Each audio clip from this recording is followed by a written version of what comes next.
Alrighty, we are live. What is going on, everybody? Welcome in. Welcome back to another episode of the Going the Distance podcast. My name is Ryan Bonnell, and alongside me is my co-host Elijah Span. We are currently live on Twitch, YouTube, Twitter, all that jazz. It is November 9th of 2021. This is episode 53, just a few episodes removed of our big 50th special, which was a blast, but we're still churning out content. We're still here. Going to be talking about Las Vegas today, as you can tell by the title.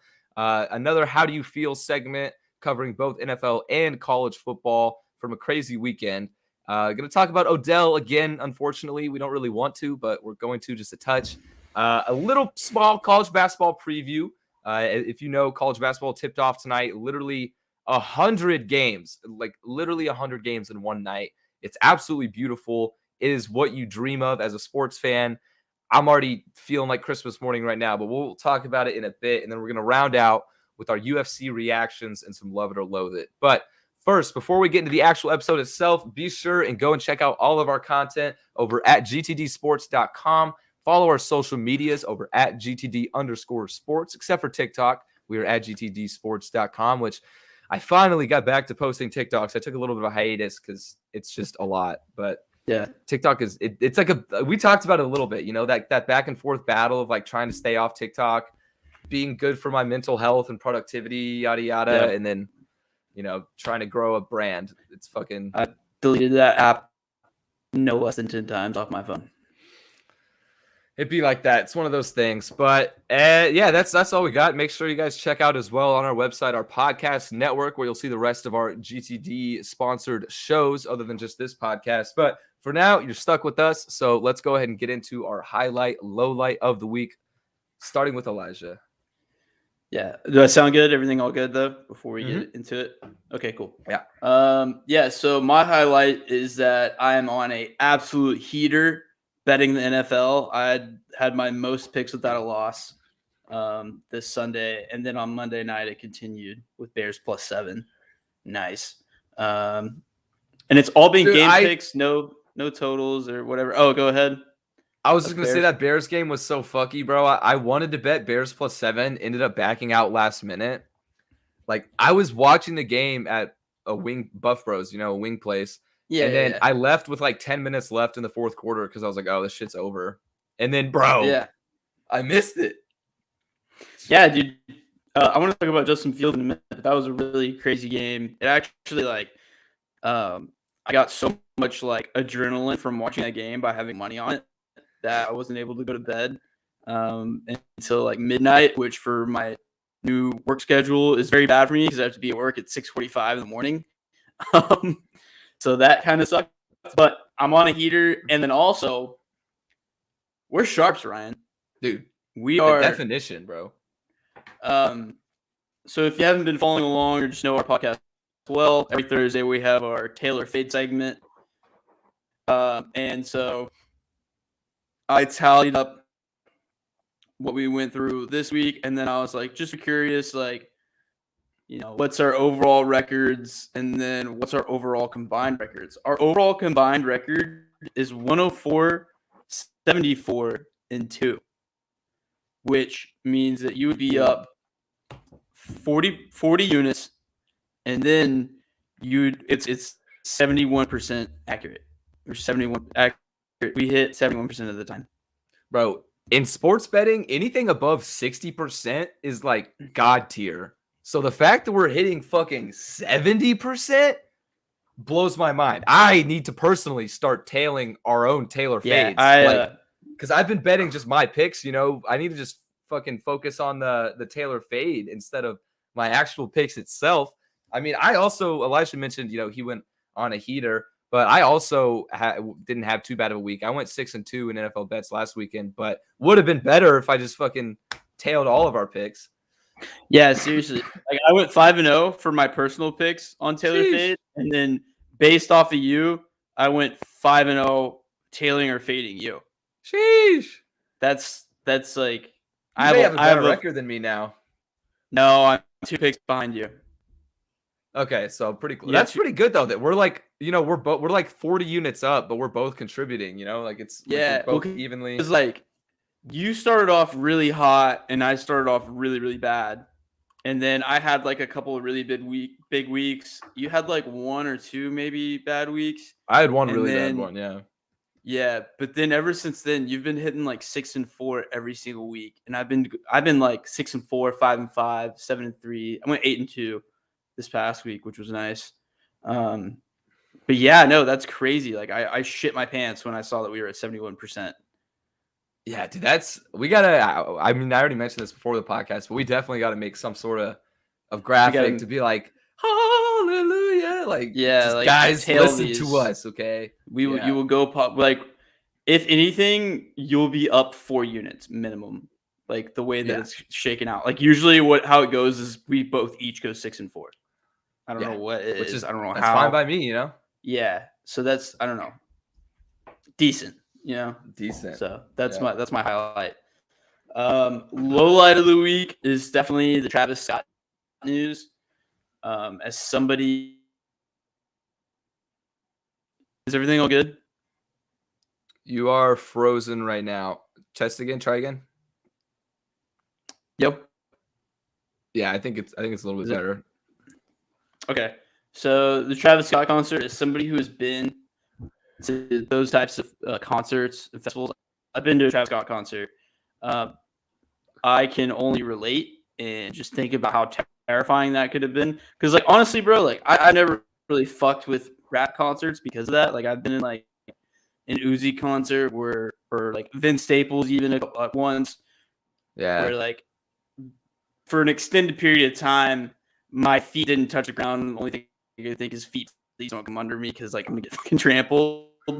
And at that point too, I was like a full grown adult and not 14 like some of the people were. Like some of the kids were like really, really young. And that's just, I don't know. I could only just think about how terrifying that was. And like, I don't know, people need to calm the fuck down at rap concerts because it's not that serious. Yeah, no, I mean, I 100% agree. This Travis Scott situation, if you don't know what exactly we're talking about, so 8 people died at the Astro World Festival. Yeah, Astro World Festival. Yeah. And, headlined by Travis Scott, put together by Travis Scott. 8 people died. A lot of them got hurt. Some of them were sent to the hospital. There was a lot of shit that went down. And yeah, no, I mean, I completely agree with you. I am typically an anxious person by nature, but like being in the middle of a pit, bro, like, because I've been to ACL, Austin City Limits. I've been to Posty Fest, like the Post Malone Festival. So I've been to music festivals with like big pits.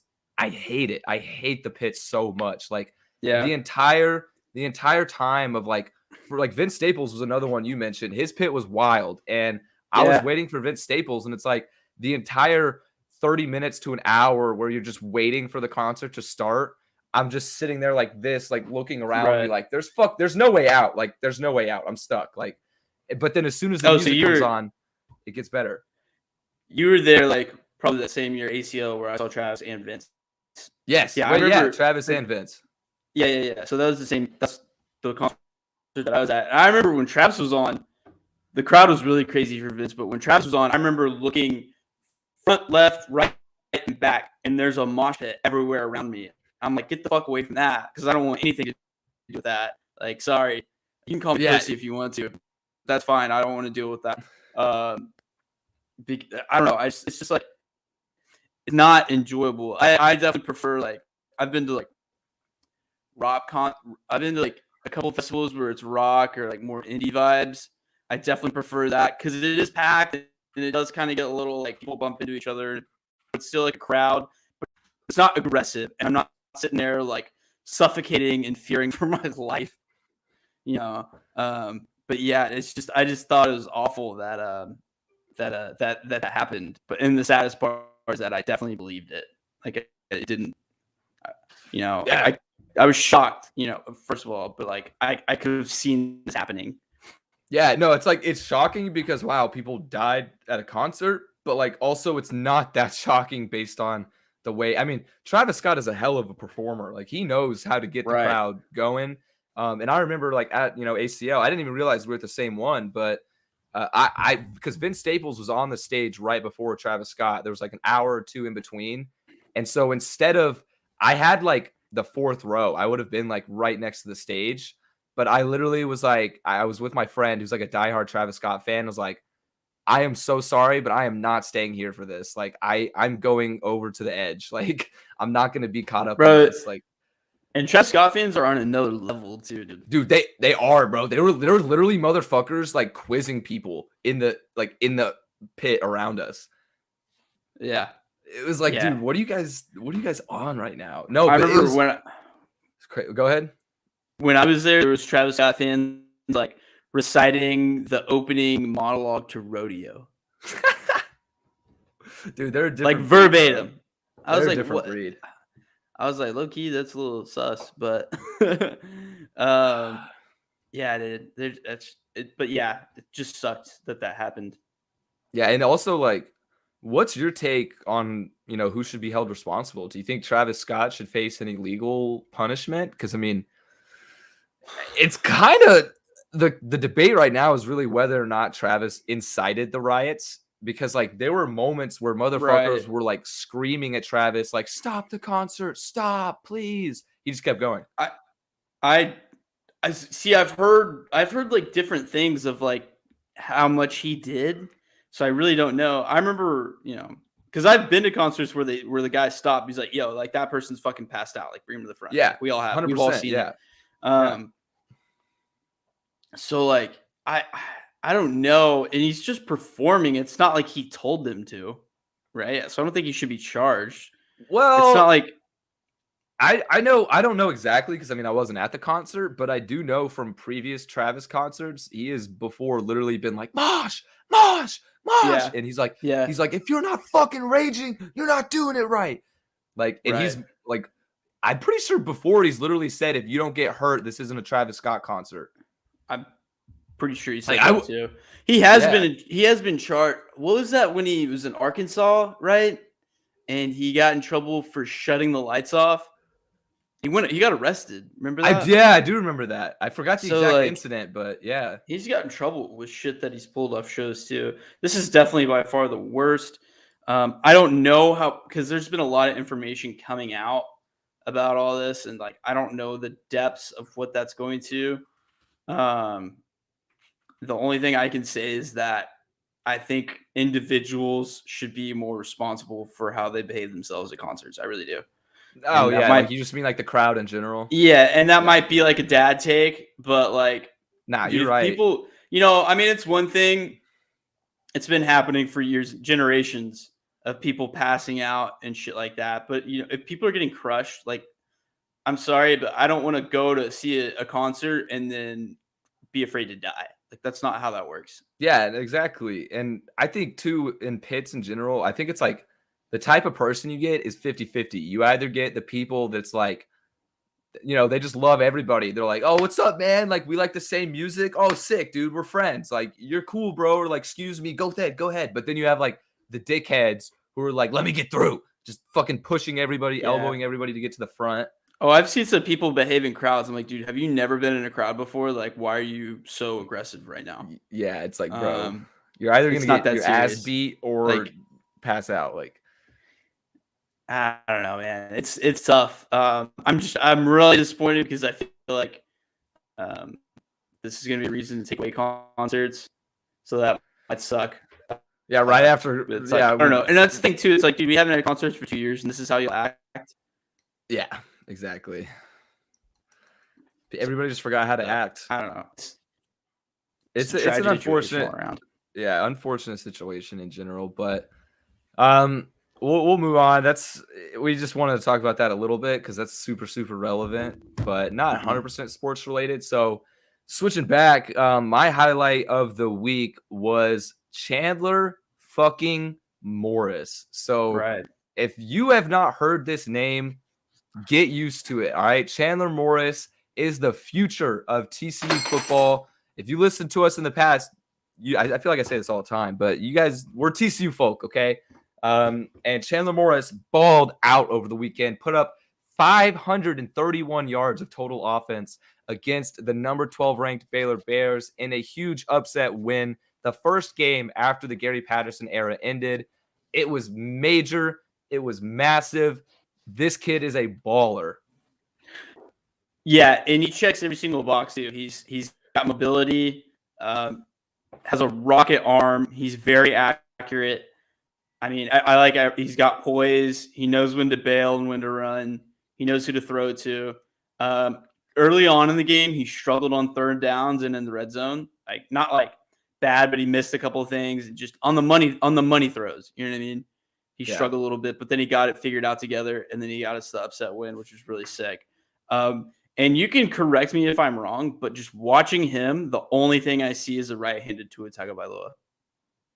Dude, I was trying to figure out exactly what I was seeing. It was like the best way I could describe it, and that's also a good comparison as Tua, was basically if Johnny Manziel and Baker Mayfield had a love child, Chandler Morris is the product.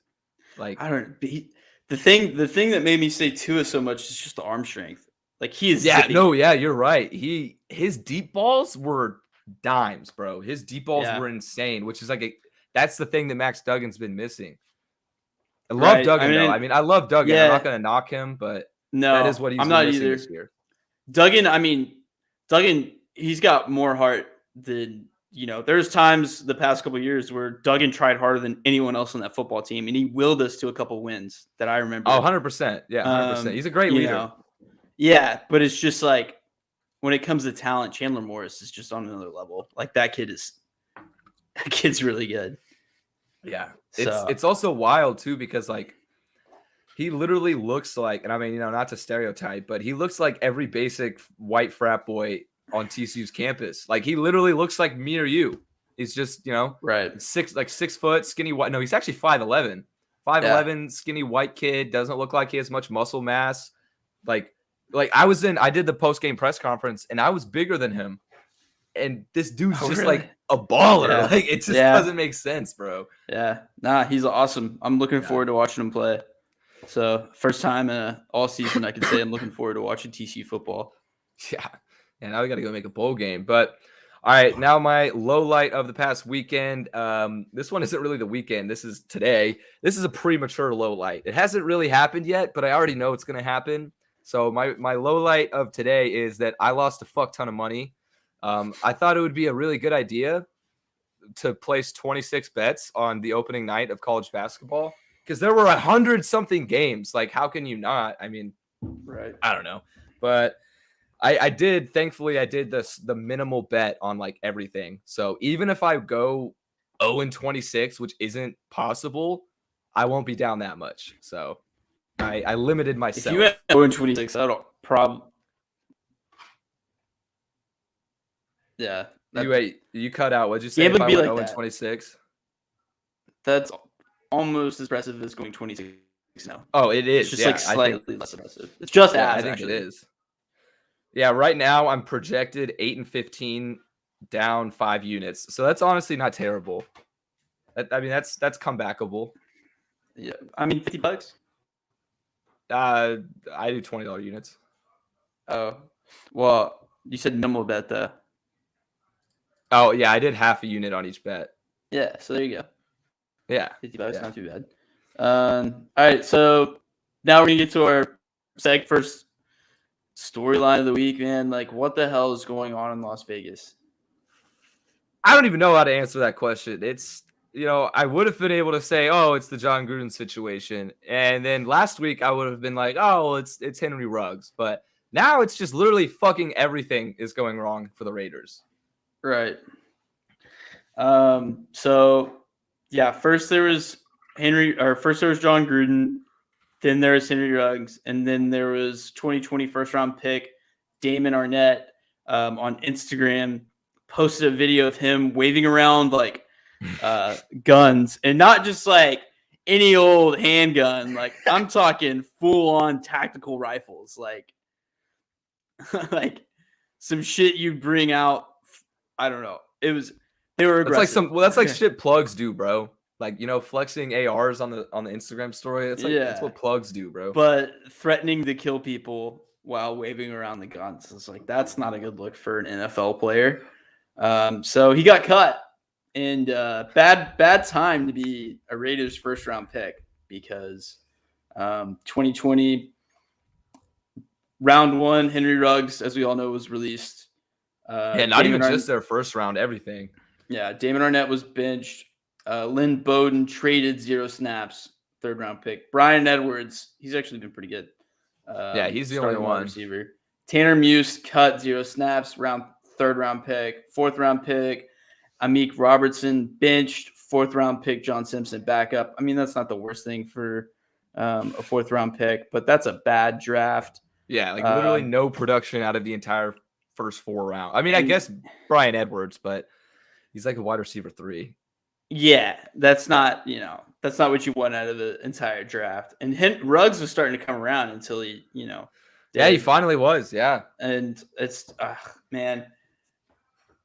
And we can talk about that all day. It's just so stupid. But and that's not even including like Josh Jacobs had a DUI in the middle between there. It kind of flew under the radar a little bit. Yeah, in like January or so.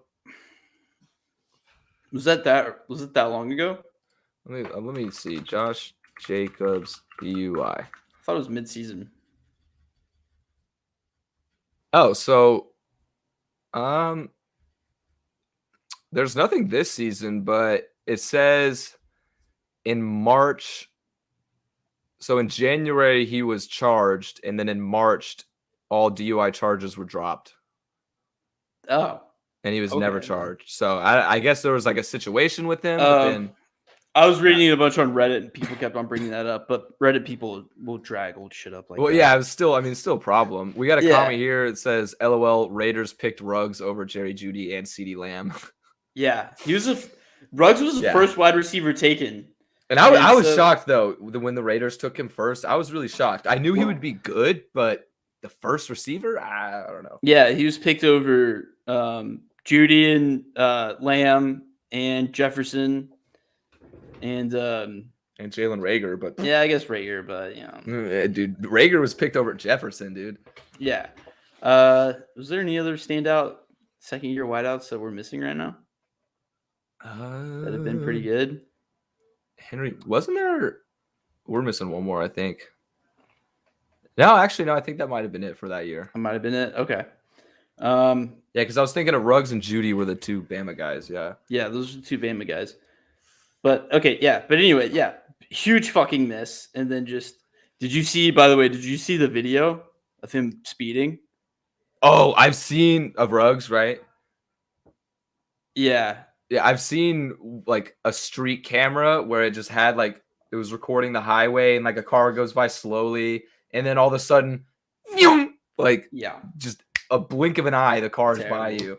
Yeah, and I saw another video where the car was on fire, and I really regret watching it because it was terrifying. I think the saddest one I saw was like the car was on fire, and the Ruggs, camera, Ruggs was on the ground, crying and freaking out. Yeah, that was awful. Yeah, because he was like, you could just hear him. He was like, "Man, fuck!" Like he just started screaming. Because I mean, that was probably the moment. He knew what he did, and he knew his life was over. Yeah, all at once in a blink of an eye. Which is why you don't drink and drive. I mean, fucking Uber, but we already talked about that. Or team driver, like everything. Yeah, it's provided by the NFLPA. A lot of people don't know that, but yeah, if like you can contact and get a driver for free where you don't even have to pay for it.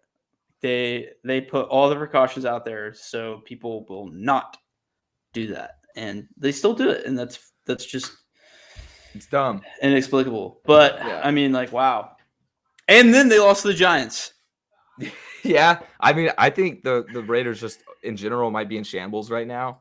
I mean, like looking at their schedule upcoming, they have the Chiefs, who even though the Chiefs haven't been playing very well, they're the Chiefs. They'll probably squeeze a win out of their ass. Raiders regardless. At home. That might be a better game. But then they have the Bengals at home and then the Cowboys. I think they're going to lose to both the Bengals and the Cowboys, honestly. I think they're probably going to lose. I think they're probably going to lose their next 3. I think they can beat the Chiefs at home. Really? Yeah, probably going to bet on them, actually. You said what? Probably going to bet on them, actually. I bet they'll be like 7-point underdogs or something. Oh, dude. Wait, it's prime time, too. That's Sunday Night Football. Dude, actually, if they're like 7-point underdogs, I would take that as well. Yeah. Prime time underdogs, dude. Fucking bet. Hell yeah. But anyway, back to them. It's just like, what the hell is going on, and how is there this many behavioral issues, and just shit going down. And then to top it all off, their quarterback is Derek Carr, who's like a good Christian man. Yeah, Like it's that's kind of the like irony of it, bro.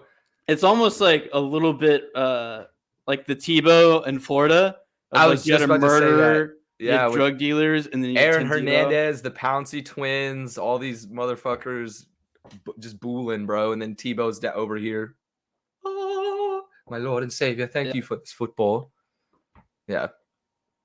Oh, wait, T. Higgins. That we just got another comment. That's another guy we forgot too. But I mean, I think Ruggs would probably have been the better long-term pick over Higgins, but I don't know. I guess not now. But anyway, in the midst of all this bullshit for the Raiders too, they got to find a new head coach. They don't have John Gruden. I don't know when exactly that new head coach hire would take place. Have you seen, like I've seen, of course, rumors and stuff, but do you know if they're going to try and hire somebody like mid-season, or are they just going to roll out with their interim? Oh, yeah. They're definitely that's usually, that's how NFL teams always operate, and they'll refresh. Yeah, refresh real quick. Sorry, just a little bit of audio issues with the mic. But yeah, so with the coaching candidates, Raiders need some help potentially. Of course, the typical culprits for coaching right now, like almost with any job in the NFL, is Eric Bieniemy and Kellen Moore are probably two of the biggest names for the potential job. You also got, I've seen rumored Joe Brady, the Panthers OC, which would kind of shock me. An immediate move, from LSU to OC to head coach pretty quick. And then next up, Byron Leftwich, I've heard talked about, and Doug Peterson as well. So those are all names that honestly I could see I could see as a good fit. I could definitely see Peterson as a Raiders. That's what I was Raiders thinking. Are going to go.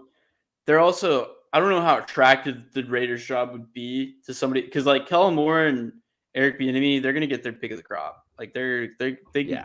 Well, it depends on how much money, because Jerry Jones might back up the Brinks truck for Kellen Moore to stay for a couple more years. I don't know how that's going to go down. But hey, so they're not going to get for Kellen Moore. Mm-hmm. He's not leaving the NFL. He's not, but we have interviews. Oh, well, that would be sick. But Peterson for some reason makes a lot of strange amount of sense. I mean, he's a veteran head coach. They have a lot of veteran players. They're kind of, I feel like he's similar to John Gruden almost in that sense.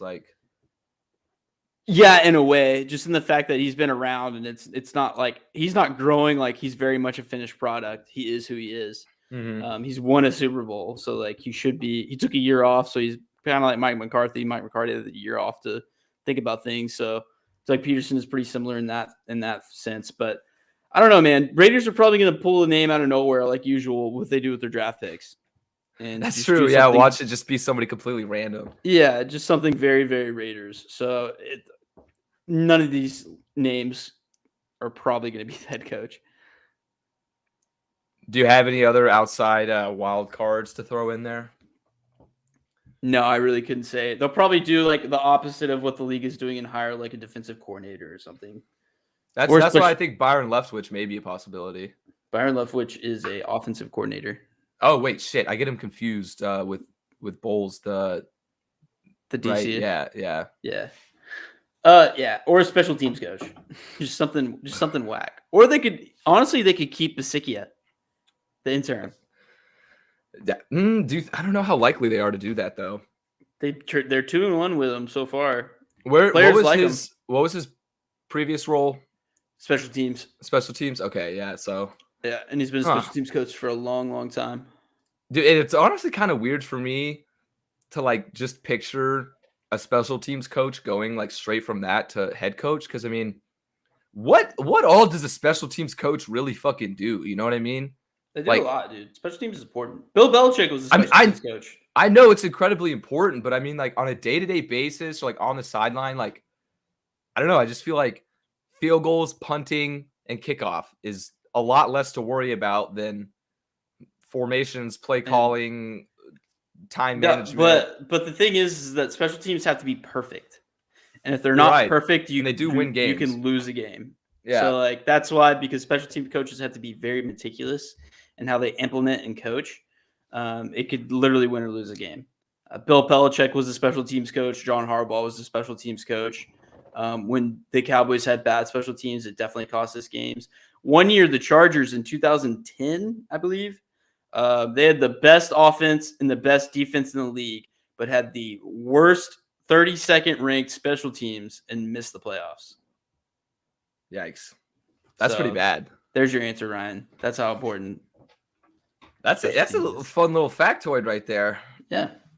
Oh, we got a comment. It's also a player management thing because they deal with offensive and defensive players. Yeah, it makes sense. That makes sense. I don't know. It's just not something you really think about as much, considering like OC and DC is what's talked about a lot. But there's a week 9 that happened, and it was very bizarre, along with some other couple stuff that got sprinkled in there. So, can you hear me? Yeah, slightly. You're cutting in and out. Sorry. It's just the audio. It's like every now and then it's all good, but then it kind of is just a little poopy for a couple seconds. But I think it's better now. I can hear you. Okay. All right. So first up, we got Kansas City Chiefs beat Green Bay 13-7, and Jordan Love was not good. Yeah, not good. Yeah. How do I feel? I feel like the Chiefs are still bad. I mean, that was my main takeaway, was that was a golden opportunity for Kansas City to get back on their high horse, get a big dominant win. And they couldn't. I mean, Mason Crosby had 2 missed field goals in that game. Right. That should have really been a tie game in overtime. Like the fact that, and Green Bay also had multiple missed opportunities in the game, aside from just those field goals. So, I mean, it's kind of scary for the Chiefs. That was my main takeaway from it. What about you? Yeah, like the Chiefs offense definitely looked inept. And Packers defense looked awesome. But the only thing that was bailing out the Chiefs is that they just knew Spagnuolo just knew to turn up the blitz every single freaking snap against Jordan Love, and it worked. It put anytime he faced the blitz, he just didn't know what to do. So, that was definitely what I took away from it. Jordan Love is definitely not ready to start in the NFL. I took that away from it. Not. And the Packers are definitely going to beg Rodgers to stay again this offseason. I don't think he will, though. I really don't. I think they're just shit out of luck with the Love pick. I think they want him to stay. I think they're gonna want him to stay, but I don't think he will. I think he will. I don't know. Really? I think he's still so pissed off with everything. I think he's gonna stay. They win. You're right. I mean, they're a good fucking team. They're literally just always so consistently good. They're like one of the teams like the Steelers. They always win games. The Patriots always win games.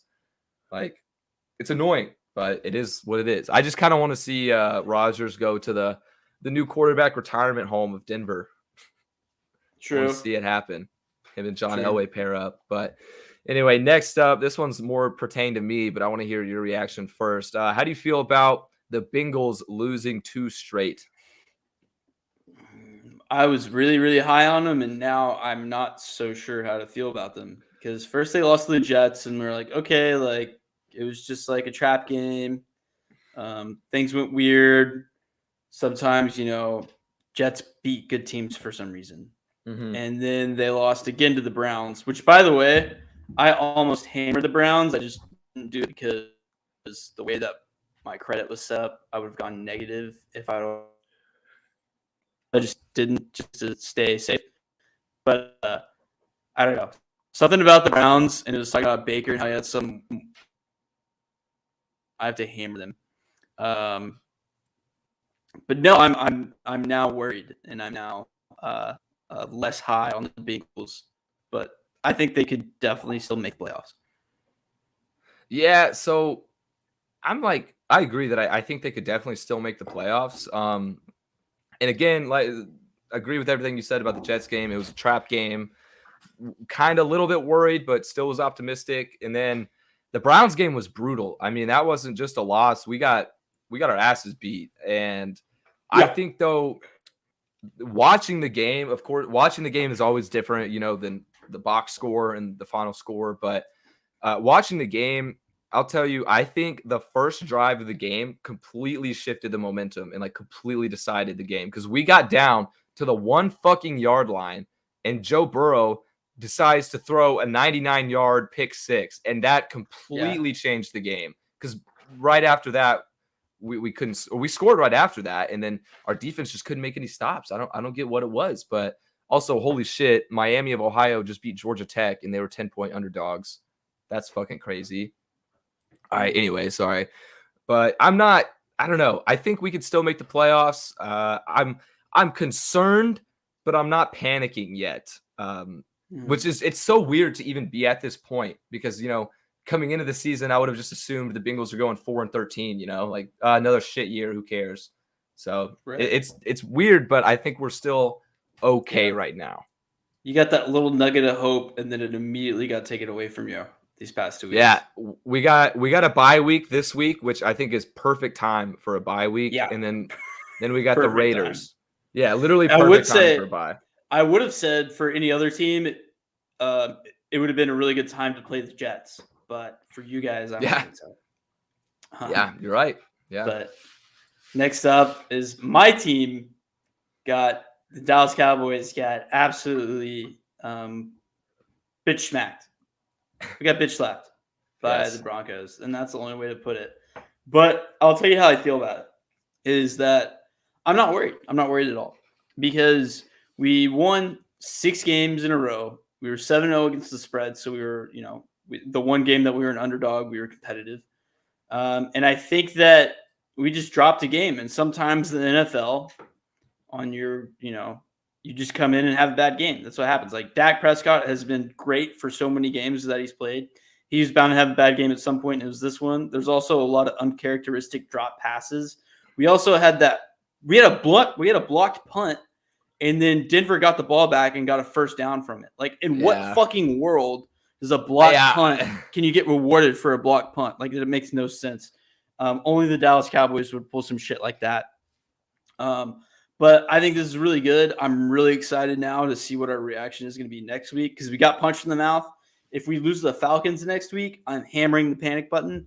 But if we win, all as well as ends well, I think it's just one of those things where it's just like, hey, like the Rams got shit pumped by the Cardinals and the Titans, and nobody's hitting the panic button on them. Yeah, you're right. Yeah, we're 6-2. We're in an easy division. We're going to the playoffs. We're just fighting for the number 1 spot. I'm not worried at all. Yeah, well, I feel like also the reason people aren't necessarily like panicking on the Rams is because the Cardinals and Titans are number 1 in the NFC and AFC. But I do agree with just about everything you just said. I don't think it's time to panic just yet on the Cowboys. Again, they were 7-0 against the spread, which is insane. Although this was the first time I bet on a Cowboys spread all year, and I took Broncos plus 10, so that was nice. Although I had the Cowboys money line in a parlay, which was the only leg that lost. I was like so confident that they were going to win, just not by 10.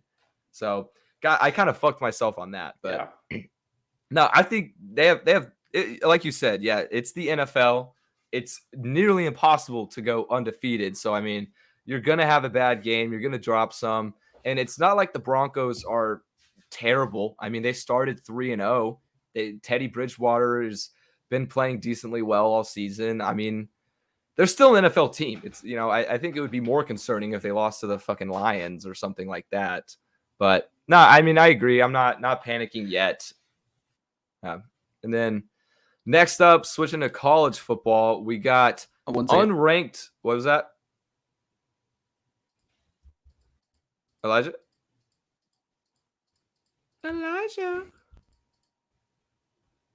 My computer's crashing.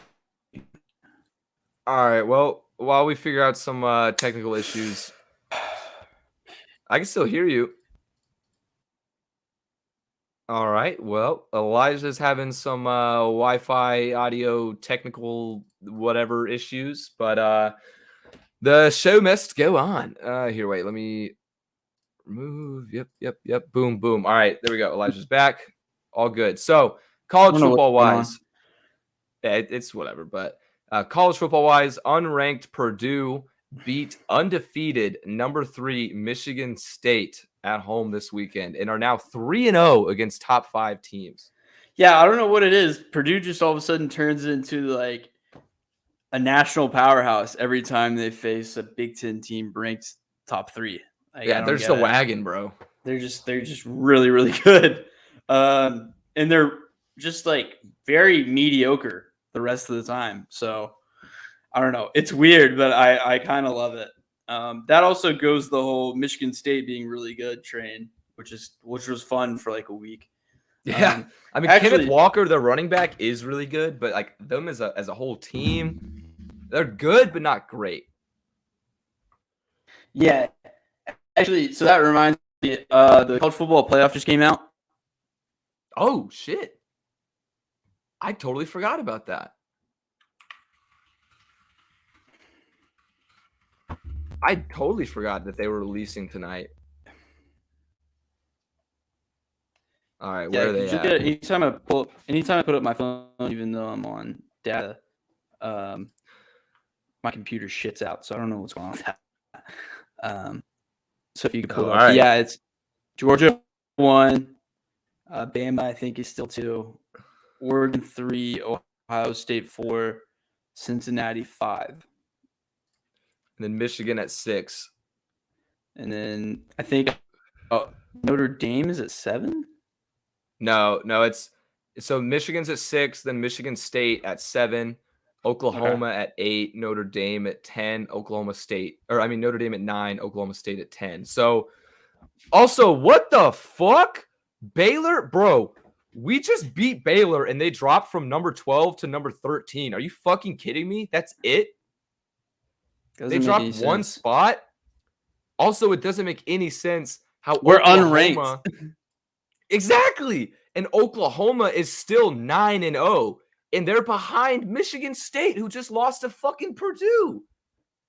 What? Purdue's quality loss, Ryan. Fuck off, dude. Fuck the committee, bro. I'm sick of their shit, dude. Nah, dude. I'm ready for the 12-team playoff at this point. Oh, they finally ranked UTSA. They finally ranked UTSA. But wait, what were you about to say about the 12-team playoff? Yeah, I feel like it's a lot harder to fuck it up when it gets 12 teams. Yeah, definitely. And then also fuck it up when I hope people realize that they think the 12-team playoff is going to fix everything. They're still going to fuck it up. They're still going to fuck it up. It'll fix like to a certain extent. They're still going to fuck that shit up. I mean, yeah, it'll fix some of the major gripes. I don't know. People are still going to bitch though.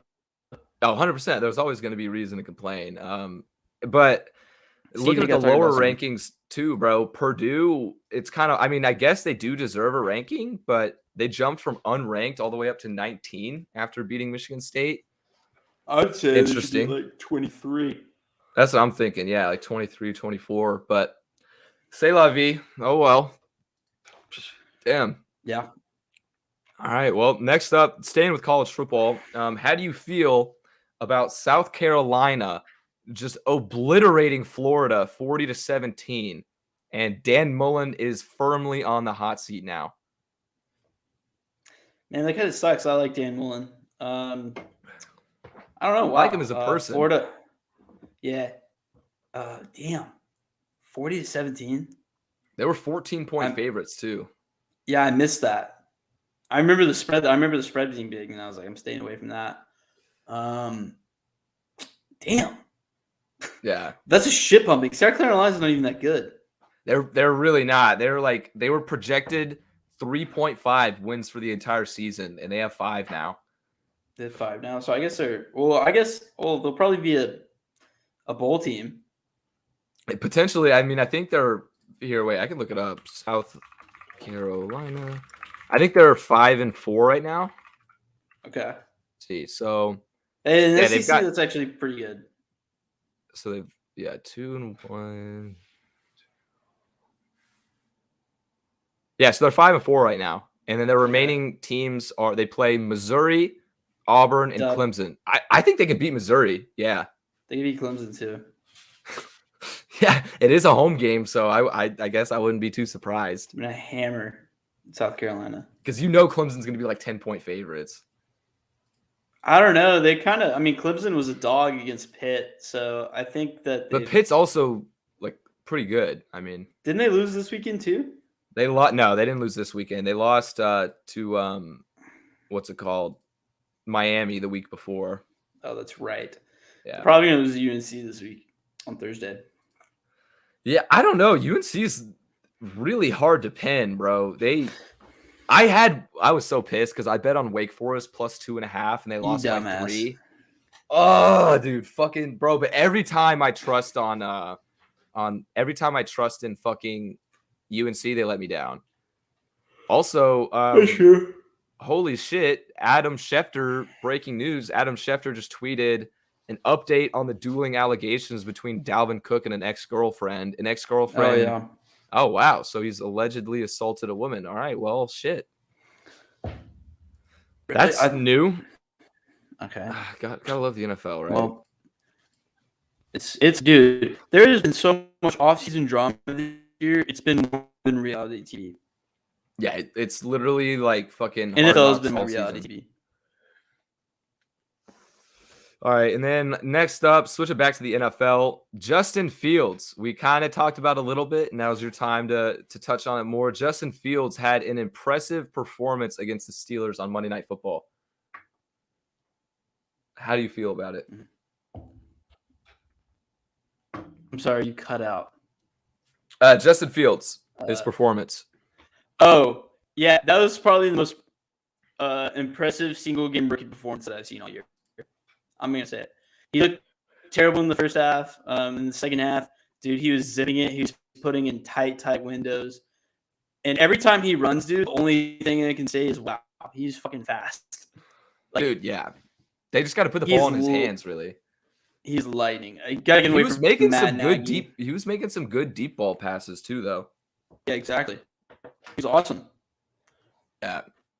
There was I kind of wanted to bet on his anytime touchdown scorer prop, but I was watching the game, ended up leaving around like 10 minutes left in the fourth quarter, something like that, where Bears were down by 2 possessions. I thought it was over, and then somehow, some way, Fields and the Bears came fighting back. Man, what a heartbreaking way to lose the game, though. Holy shit.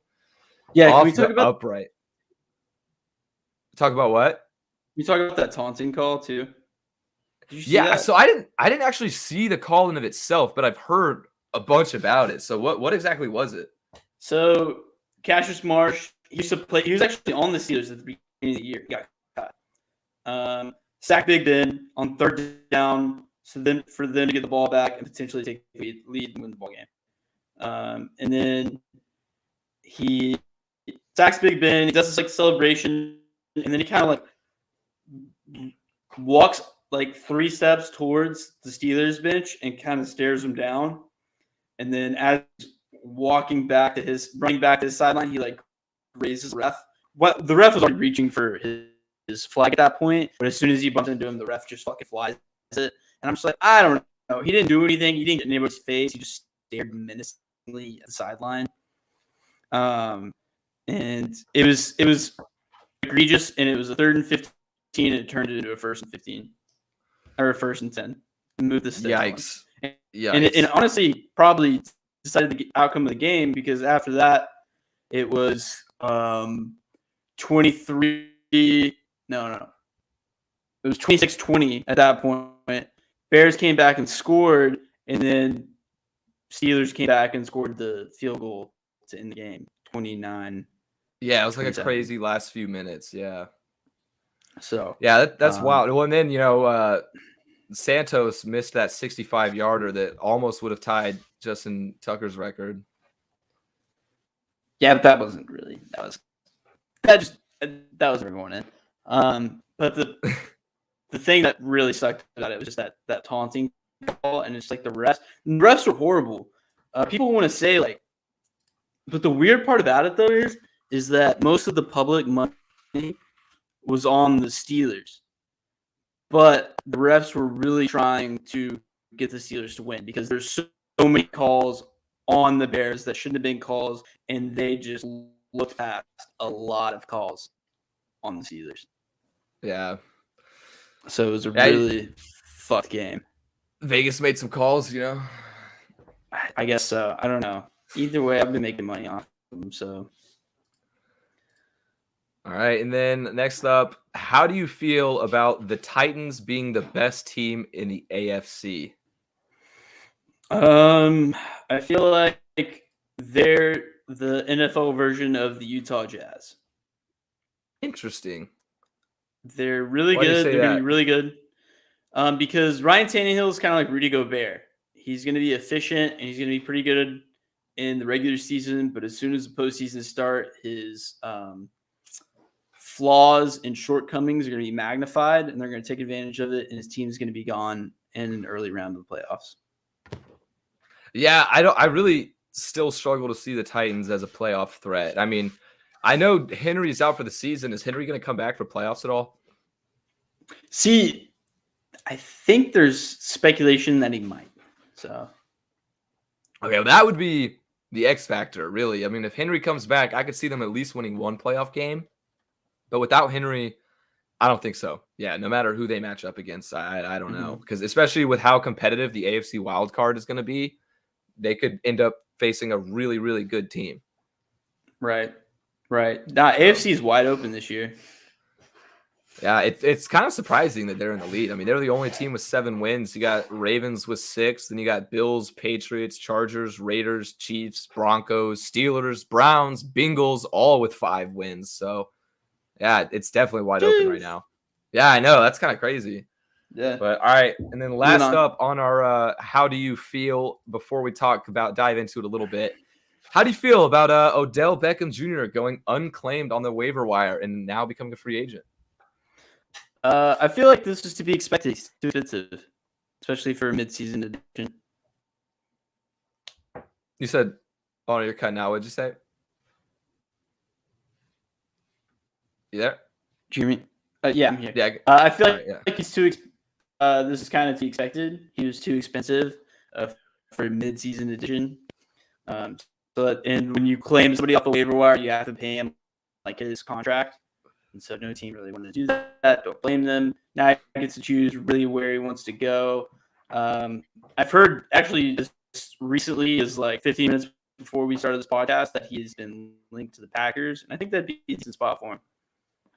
I mean, the Packers they've been in need of another receiver for a while. I mean, sure, you got Valdez-Scantling, Alan Lazard, but I mean, they're not great. Alan Lazard is good. He's not a wide receiver too, I don't think. I think he's developed into one this year, honestly.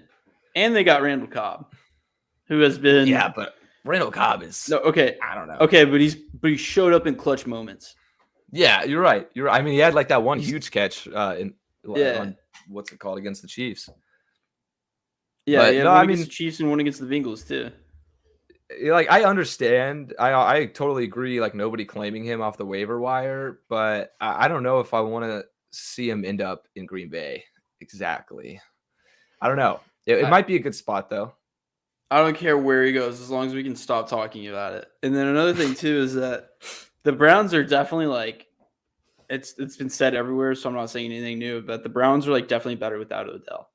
Yeah. I mean, their record, which is crazy to think about. So and there's a large enough sample size too. Yeah, and I'd be weary of that when adding him to my team.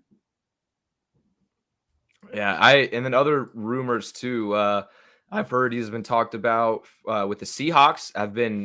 They've probably had the most interest in him from a team standpoint, which would kind of be interesting to see him work out with DK and Tyler Lockett. I don't know who would become the wide receiver 3 in that offense. Would it be Odell or would it be Tyler Lockett? Yeah, probably. I don't know though, because Lockett's just so inconsistent. No, Lockett is so much rapport with Russell Wilson. Sometimes the reason why I think that is just because they feel like they need to force it to DK a lot. Yeah. I think Lockett's a pro's pro. I think he's insanely good. He just, he doesn't need to have consistent big games, I guess he does show up when he needs to, but other than that, the Saints and the Patriots are both teams that I think are in need of a wide receiver, but Right now, it wouldn't really make sense for the Saints to go after him, considering they just lost, Winston for the season. They're on to Simeon right now. Maybe Taysom Hill soon, but who knows? I don't, and especially with all their drama with Michael Thomas, I'm sure they don't want another drama queen in the locker room. And then the Patriots, I feel like that might be a good fit for him, but again, I don't know if Bill Belichick's going to want that drama queen in the locker room. There's been mutual respect between the two. Really? Yeah. Odell has been on record respecting Belichick, and Belichick has complimented Odell a couple times. That would be an interesting pairing. I actually wouldn't mind seeing that. They don't really have – sure, they have Jacoby Myers, but other than that, they have nothing. I mean, their receiving room is wide open right now, so he could come in and have an immediate impact. 100%. 100%. All right. What else we got? Do you want to still do college basketball? Yeah, I'll do a little rundown. So, as we mentioned at the beginning of the episode, college basketball tipped off tonight. Elijah isn't the biggest college basketball fan, so I'm going to kind of lead a slight Monday morning quarterback through the big storylines ahead of this season. So, first things first, probably the biggest storyline in the entire country is Coach K's final ride. And I'm looking over my shoulder right now at my TV because I got the Duke and Kentucky game on right now. Duke's up 13-8. All right, let's go. I put money on Duke. But anyway, Coach K's final ride, his final season with the Duke Blue Devils. My man has went to 12 Final Fours, has 5 national titles, and has produced 24 NBA players in his time at Duke. He is the definition of a legend. Only 24 NBA players? Yeah, that's what they said in the ceremony. Let's see. That's crazy. I feel like it should be way higher. Let's see. How many NBA players? Oh, shit. 46. 46 players into the NBA. Okay. Yeah, way more than I thought. That number still feels low to me for some reason. But basketball is different. It's usually like 1 or 2 guys every year. And I mean, he's been there 40 years, so. Oh, that's true. That is true. And there's like 100 fucking basketball programs. And then NBA teams only keep 11, 12 guys on the roster? 15, but yeah. 15? Okay, same shit. Whatever. Well, I mean, 3 of them are usually reserves, but yeah. Yeah. Okay, that makes sense. All right, then. Anyway, continue. No, but yeah, it's just that's really he starts his last season tonight with Kentucky, huge game. And also along those lines of legendary coaches, last year UNC Roy Williams coached his last season. He's gone. Sooner or later, Jim Boeheim at Syracuse, another legend. He's 76. He's got to be gone soon. So we're going to see in this season, next season, a lot of legendary names leaving college basketball. So, and on top of that, it's going to open everything wide up. Like, I don't even know if that made sense. Open everything wide up. Words are hard sometimes, but you know what I mean. Open up wide. Very open wide. Fucking English. But yeah, so this season is wide open. Yeah, it's wide open. That's the one. Yeah. And both team and player wise. So of course you got, your favorites, Gonzaga and Baylor. They just made the national championship last year. They're going to be favorited again. And Gonzaga brought back a decent amount of players from that roster. And I honestly think the Zags have a decent shot of winning it, where they failed to last year. They still have Drew Timme, who was one of the best players of the tournament, if you remember him with the beard. And then also they just brought in – what? The handlebar mustache? No, he had the full one that connected, full mustache beard connected. You're frozen for me right now. Oh, there you are. But no, they still have Timme, and they also just brought in Chet Holmgren, which was the #1 ranked recruit out of high school. Dude is a 7'1" center, athletic shooting center at 7'1". So he could have an immediate impact. He could probably be a one and done based off the hype I've heard from him. That's going to be something to watch. Yeah, but I don't know how good he's going to be based off that his name is Chet. Chet is a fucking Chet. Yeah, you're right. It's more like a golf player, I feel like, or like a I don't know, like a blackjack, like a professional poker player. It's the kind of name I'm he's getting, the definitely vibes. like a poker player. Like, I don't know. You just don't like Chet's not a stud. Chet's somebody that like you have to deal with at, I don't know, let's say like your local GameStop or something, and be like, fucking Chet. Talking to you trying to sell me Skyrim for the 8th time on the different console. Fucking Chet, no, I don't want to join your D&D campaign. Like that's Yeah, I mean, Chet. it's a pretty Caucasian name, Chet. pretty Very basic Caucasian. white name. But Still on the cock. even though he may not sound like it, he is a baller. He's played insane throughout his prep career. You always assume they're going to transfer well into college basketball, but nothing's guaranteed. So, I mean, we'll see how he pans out. In terms of individual players, though, last season, Luke Garza of Iowa, their big man, was far and away the best player in college basketball, won the Wooden Award. And so the question is, who is it going to be now? I mean, there's so many new faces. Duke and Kentucky have both brought in like a completely new team of freshmen after really bad seasons last year. Neither one of them made the tournament. And Luke Garza, though, just in general, it's kind of wild because he was definitely the number one player in college basketball, but he only got drafted 52nd overall, which is just kind of weird how that works out sometimes. It always is with basketball. Like Yeah. the what is it? The Wooden Award or the Naismith Award? Wooden Award, yeah. Okay, yeah. That the winner of that, it was like Frank Kaminsky. Like Frank Kaminsky has never been an impact player in the NBA. Exactly. So it's weird how that works out, because that's usually what it is.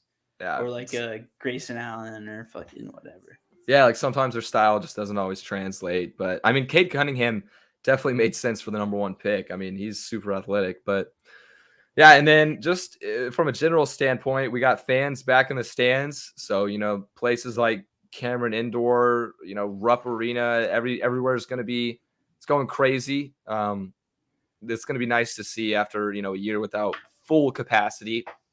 And then on top of that, this season already, before it's even began, has been highlighted by transfer players, and more transfer players.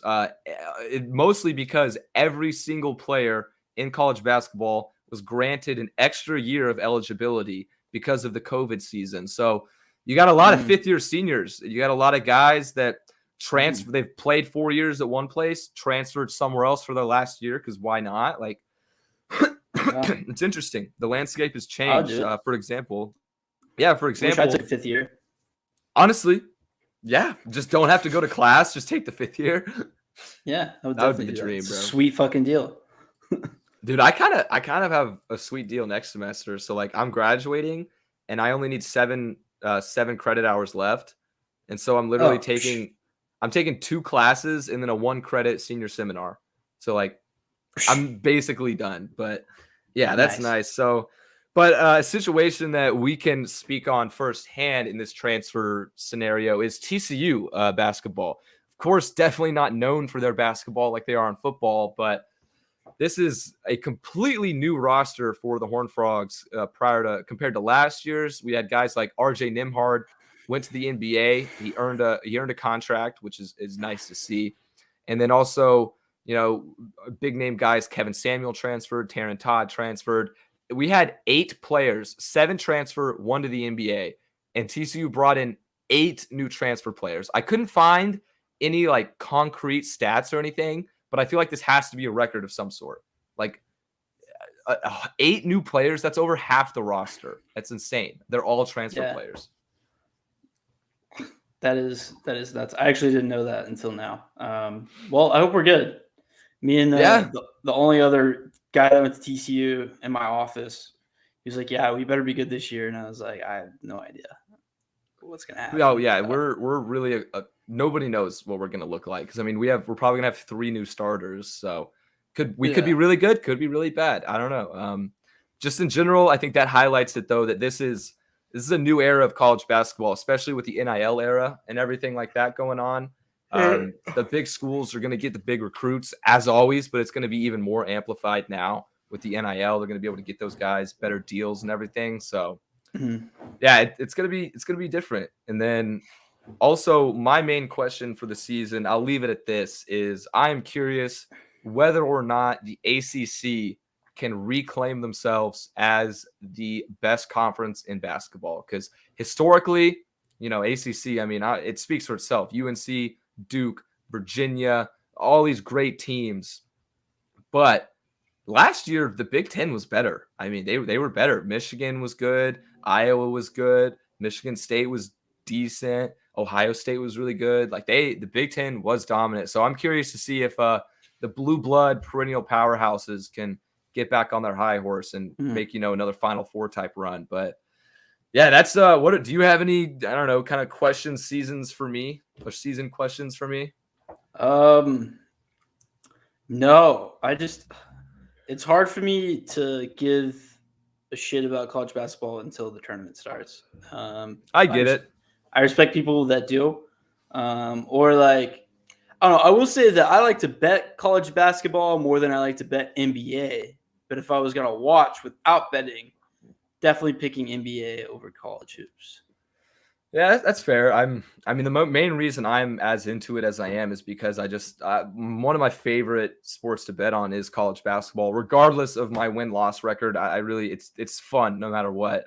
And my favorite part about it is that, like today, 100 fucking games, literally 100 games. And every single day from now until the March Madness, there's going to be at least 10 games on, at least, like every single day. Yeah. One of my favorite things to do is like to watch college basketball game, and you can know like within the first 5 minutes if it's going to go under or not, and just bet the under and laugh your ass off at all the brick shots. It is nice, but it's also, it sucks when like today I had an under and it was under 142. They scored 60 points in the first half. So I was like, oh, hell yeah, they're on pace. And they ended with 160 in the game. So yeah, fuck me. But that's a lot. Yeah, college basketball is kind of wild like that, though. I mean, you can have the same thing on the other hand, like where you win a bet like that. So it's very volatile. There's a lot of line mistakes too.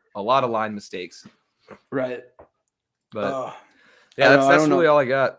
I've just mostly lost money on college basketball, so I just stay away.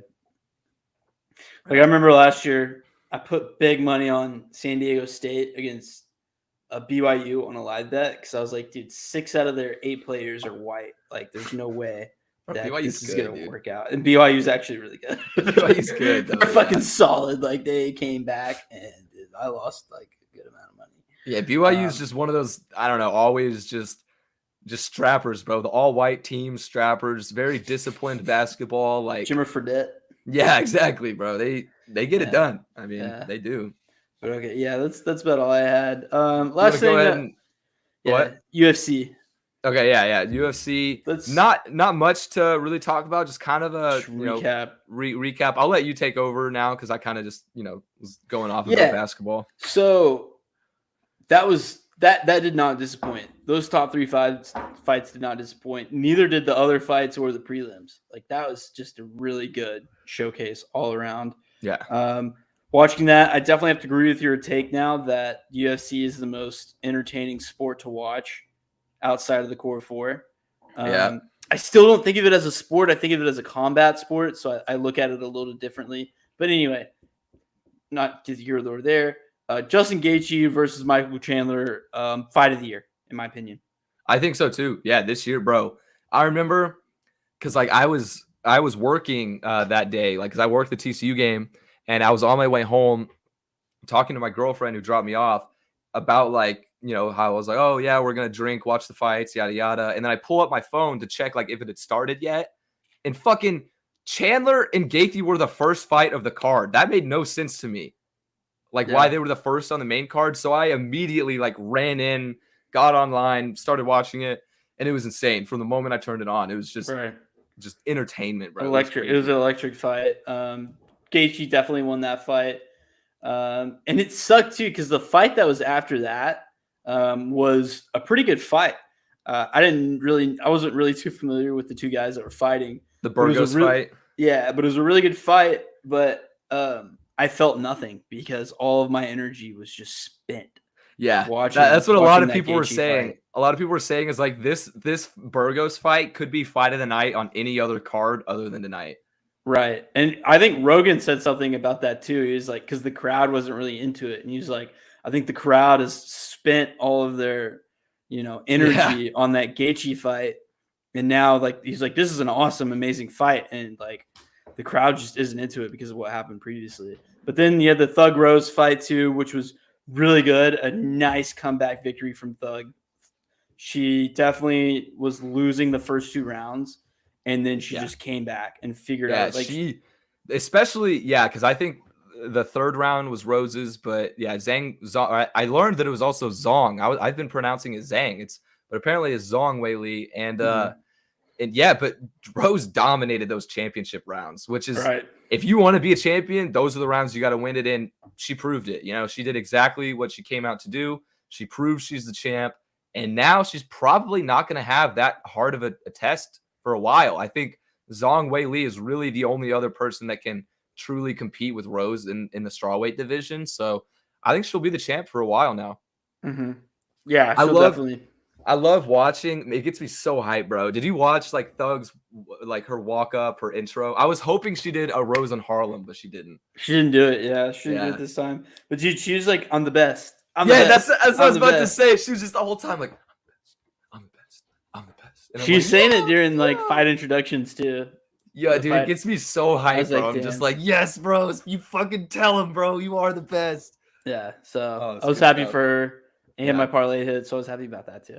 Yeah, same. That was a good and parlay. Then Carl Usman, like, I literally think that he was just beating the shit out of him for like the first like 3 rounds. That those last 2 rounds where he got a little sloppy, he was just kind of bored.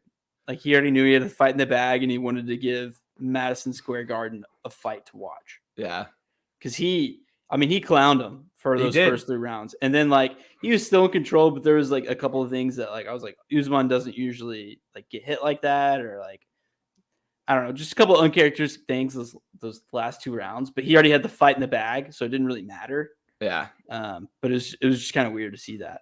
I literally think that he just got bored. I found it weird too that one of the judges scored the fight 48-47, which would be like 3-2 in favor of Usman. I'm like, there's no fucking way, bro. Like, he at least won 4 of those for sure. Like, all three of them scored 48-47. I thought it was 49-40. I thought it was 2 49-46 and a 48-47. I don't remember. Either way, now I gotta just fact check. Usman versus Covington 2 scorecards. Official scorecards. There we go. See how the judges scored. Fucking UFC is giving me all their advertisements, yada yada. What is this? Oh, okay. I gotta go all the way down. Here we go. So Usman and Covington. So okay. Actually, I had it reversed. So it was 2 of them 48-47, and 1 of them was 49-46. Okay. But regardless, Usman won by unanimous decision. Nice.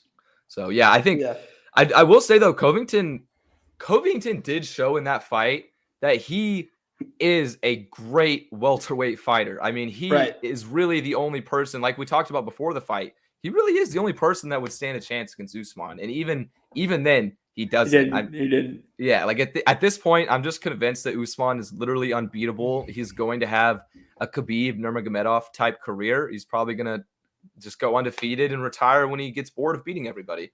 Yeah. And I will say this before we end this segment is that UFC really is the one sport that I watch where every time I watch it, I think, God damn, I have to watch more UFC. Dude, yes. It makes you so addicted, especially the main cards. I never regret it. I never regret watching it, ever. Yeah. And that could be said with NFL. There's a couple of times where, it's a crummy game. Like, why did I waste my time with this game? Or like NBA or baseball or whatever. UFC is the only sport where I watch it and I never, ever regret it. Because like in football, if it's like a 40-3 game, like you don't care, no, they're putting their backups in, yada, yada. Phone. But like, for example, like with the UFC, it's entertaining both ways. You get a really good fight. Of course, that's going to be entertaining. It's back and forth. They're battling it out. But then you get a domination. And then it's still entertaining because you're like, holy shit, this dude is putting on a clinical. Like, he's just so good, or she's so good. Like, either way, it's and then you get like the crazy knockouts too that just happen out of nowhere. Yeah. anything can happen. I love UFC, man. I'm so glad I became a fan. It's great. It's a great day off. It's a great day off. Life's a beach and you're here, dude. All right. Love it or love it. Yes, sir. All right. You want the first batch or me? I'll take first. All right. So first up, we got Tom Brady calls out 17th game and says that the players should unite against owners. Yeah, I love this. Tom Brady, you tell him, I hate the math of like 9-8, 10-7, stuff like that. Just for like we've said it multiple times before. Just for that alone, it should go back to 16. Mm-hmm. I agree. All right, next up, Carmelo Anthony. This one's wild. Carmelo Anthony is shooting 64% from three at home, yet 0.6% from three on the road. I feel like I love it, and I love it because I feel like this is going to be a very Lakers 2021 type stat. Is we're going to see a lot more of shit like this pop up, just wild, weird stuff. So yeah, I love it. The Lakers have already had a weird season so far, so yeah, I wouldn't be surprised. All right, next up, Frank Gore is going to fight Darren Williams. Oh my God, I didn't even realize this. I'm going to let you talk about it, but holy shit. I love it. And when Ryan says Darren Williams, yes, that Darren Williams that played for the Jazz and the Nets. I knew exactly who it was. Yeah. So it's part of the Jake Paul, Tommy Fury fight undercard. Definitely going to watch this. Apparently, Darren Williams, I didn't know this because I just read a little thing before this. He's a very big combat sport enthusiast, and he actually owns his own like MMA/boxing gym. That's pretty cool. Keep that in mind when you bet. Fade Frank Gore. I'll probably fade Frank Gore on that, honestly. I don't know. Frank Gore's a grown ass man though, so it's gonna be hard for me. Old as shit, and he's short. I feel like they're the same age. Really, bro? Well, I guess Darren Williams has been out for a while, but But what about the height difference, bro? I mean, Darren Williams has got to have at least like 6 inches on him. Yeah, but they're the same weight. Let me see. I'm gonna Google that. What's the thing? Yeah, but no, I'm definitely looking forward to watching that.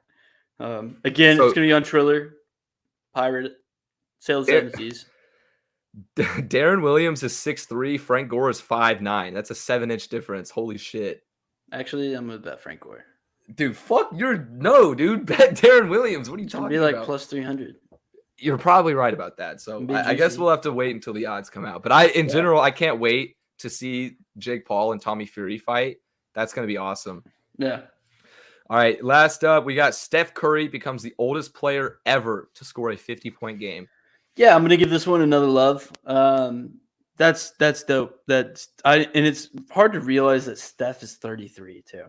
Like that is weird. It's still in my mind. He's like a young up and comer, like new face of the NBA. He's still very youthful. But he's baby faced. But does not look 33. Mm-hmm. But yeah, no, awesome, good for him. Yeah, love it. All right, let's switch over. Warriors are back too. Just gonna say that too. I think so. Yeah, Warriors are fucking back.